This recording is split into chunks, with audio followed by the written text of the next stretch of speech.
This is a podcast produced by Ashridge Business School. The challenge of local leadership.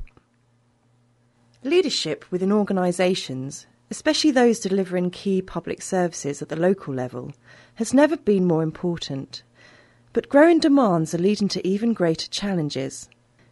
Ashridge Business School is supporting organisations and leaders across the local public sector.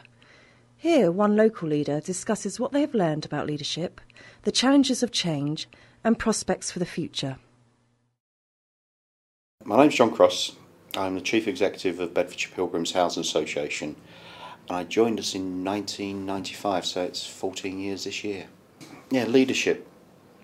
I think it's something that has to be adaptable to circumstances, but is based very much about personal philosophy and values. So hopefully a lot of the way that I've been running this organisation was consistent with organisations I'd run before, which is around personal value set, about running an ethical business, about valuing the people in the organisation, about making sure that you properly engage with those people to help you determine where the organisation can go. So there's been consistency.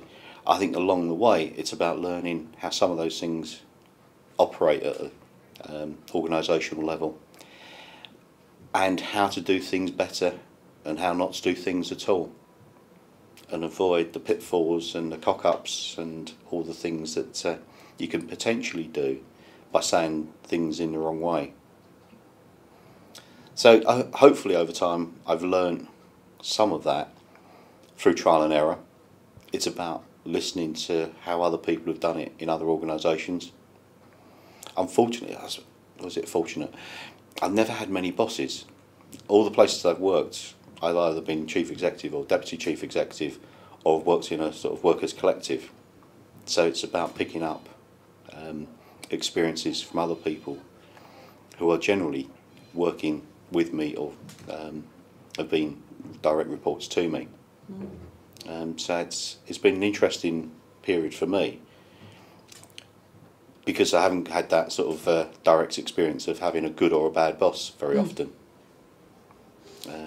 So hopefully the other part of it is listening to feedback and knowing enough about yourself to be able to adapt to changing circumstances, and not have a big enough ego to worry too much if people tell you you're getting it wrong. Clearly we're in a sort of totally new economic climate, I think, to anything that any of us have lived through till now. So I think that the consequences of that are clearly about the economic position of the organisation, the financial position of the organisation. We're a not-for-profit body, but clearly we have very commercial drivers behind us. We have a big portfolio of borrowing, now total £600 million. So therefore, unless we are very commercially adept, managing that portfolio of debt, and with it the sort of portfolio of properties that we've acquired and developed over time, you can get into an even bigger hole. So the financial pressures on the organisation are immense, but are manageable. And I think some of it is very much about coming back to what I said earlier, that if you're not clear about your values and direction, then you can go in all sorts of weird and wonderful ways, which impact upon the sort of the financial viability of the organisation.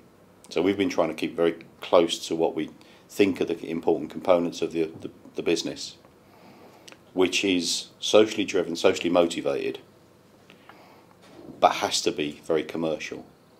And that's the balance we have at the moment, in that we need to make sure we maximise the income we get from our rents, but the people we're actually collecting those rents from are some of the most socially and economically deprived in the country. So how we balance that real dilemma of being socially motivated and commercial is about the way that we operate. And so it's getting those balance right for me and the rest of the organisation, that we do things in the right way. That's a real sort of dilemma, I think, and that's something I think goes across the organisation, that we need to recognise that it's difficult for the frontline staff who are having to do that work, because they've got a lot of social empathy with the people they're trying to work with to get the money out of them. And at the same time, their targets are around delivering the income. I mentioned earlier that we've got £600 million worth of debt. 100 million of that we've just entered into. And it's the organisation's priorities around protecting our existing customer base, but also an obligation that there's a lot of people out there who need our services, and so it's about providing new accommodation. So one of the challenges that we had is that by borrowing this extra money, it has a short-term impact on our financial viability, in that we have to pay more interest, which has a knock-on effect to what we can provide in services and how strong the organisation is financially. And we decided that it was right and proper that we continue to invest in new housing.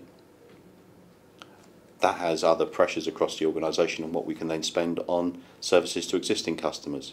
And hopefully we've got the balance right now in terms of we are able to provide a good service to our customers. We're increasing the investment we're putting into the physical fabric of our existing properties, trying to improve the way that we deliver customer services that's more appropriate to the needs of our customers and reflective of what their demands and aspirations are for us.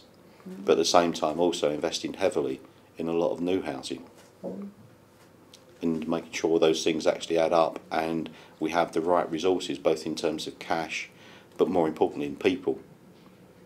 Focusing what we need to do as an organisation is critical, and time will tell whether we get it right or not. If we've got the right people with the right level of responsibility and accountability for what they're doing and clear about their objectives, which I think we have, then we'll continue to deliver what the organisation aspires to. Clearly there are circumstances about individuals' personal lives that are outside of our control.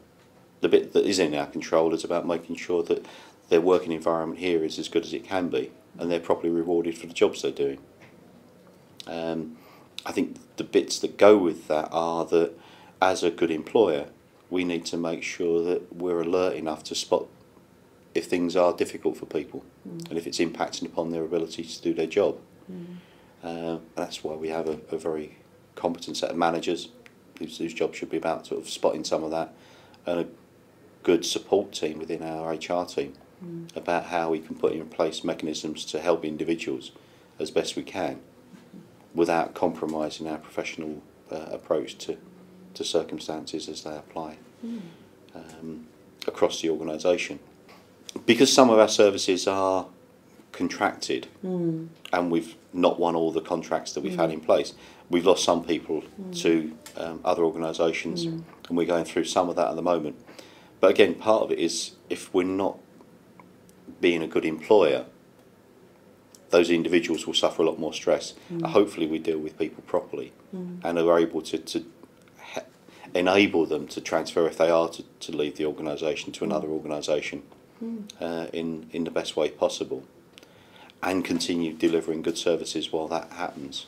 Yeah, I think the stresses and strains on any organisation are always about doing more, but it's about doing what we're capable of doing.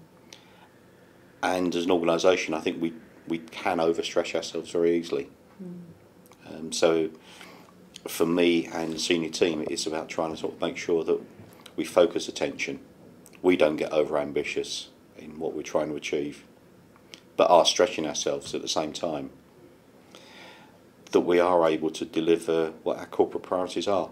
And having just been through a revisit of all of that, we're much clearer, I think, with our board as well, about what the organisation's key aims and objectives are going to be for the next couple of years, what that means in terms of service delivery, and what it means in terms of how we deliver much better customer service. And I think that's got to be the priorities about continuing to push the sort of the customer service bits, because if we're great at that, we'll continue to be a successful business.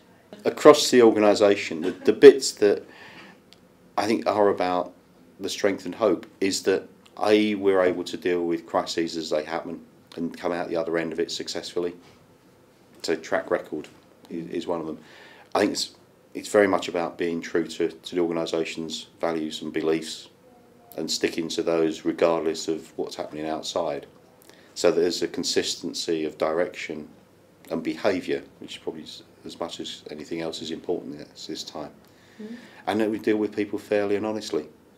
So hopefully if we do all of that, then for an individual, they can come out the other end of it and say, I know what the organisation's about, I've got faith that they're pushing in the right direction with us, and we can sleep well at night. For more information, please visit www.ashridge.org.uk/local.